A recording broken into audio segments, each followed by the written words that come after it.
యవ్వని అవతారమెల్ల భూతములకు సుఖమును వృద్ధియు సురిది చేయు నెవ్వని శుభనామమే ప్రొద్దు నుడువంగ సంసార బంధంబు సమసిపోవు నీవని చరితంబు హృదయంబును ఏర్పంగా భయమంది మృత్యువు పరువెట్టు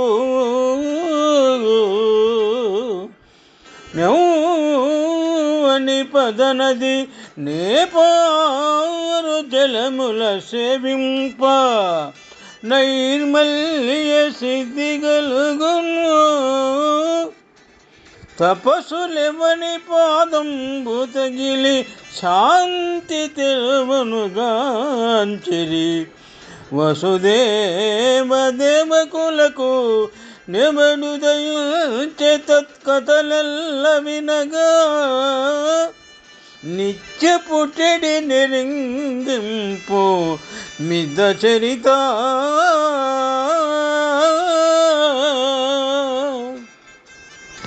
పోతన మహాభాగవతము ప్రథమ స్కంధము నుండి ఈ పద్యము గ్రహింపబడినది.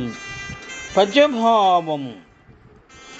ఏ మహానుభావుని అవతారము ఈ జగత్తులోని సమస్త జీవులకు సుఖాన్ని అభివృద్ధిని కలుగచేస్తుందో, ఏ మహానుభావుని దివ్యనామాన్ని ఎల్లప్పుడూ ఉచ్చరించటము మూలాన భవబంధాలన్నీ పటాపంచలైపోతాయో, ఏ మహానుభావుని పవిత్ర చరిత్రాన్ని మనసులో తలచుకున్న మాత్రము చేతనే మృత్యుదేవత భయపడి పారిపోతుందో, ఏ మహానుభావుని పాదాల నుంచి ఉద్భవించిన గంగానది జలాలను సేవించి నంత మాత్రాన సమస్త కల్మషాలు నశించి పవిత్రత ప్రాప్తిస్తుందో, ఏ మహానుభావుని చరణాలను సమాశ్రయించి సంయమీంద్రుల శాంతి మార్గాన్ని సాధిస్తారో, ఆ మహానుభావుడు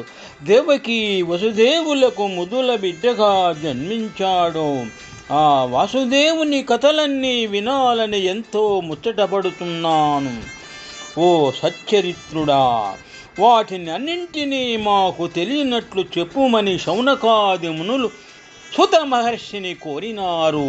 శుభం.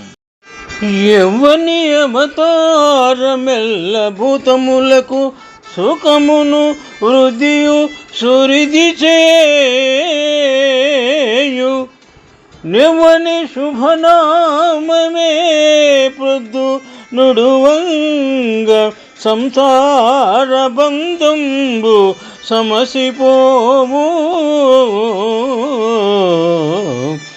నీవని చరితంబు హృదయంబును ఏర్పంగా భయమంది మృత్యువు పరువెట్టు నెవ్వని పదనది నేపారు జలముల సేవింప నైర్మల్య సిద్ధి గలుగును తపస్సులెవని పాదంబు తగిలి శాంతి తెరువనుగాంచిరి వసుదేవ దేవకులకు నెమడుదయుచే తత్కథలెల్ల వినగా నిత్య పుట్టెడి నిరింగింపు మిద చరిత.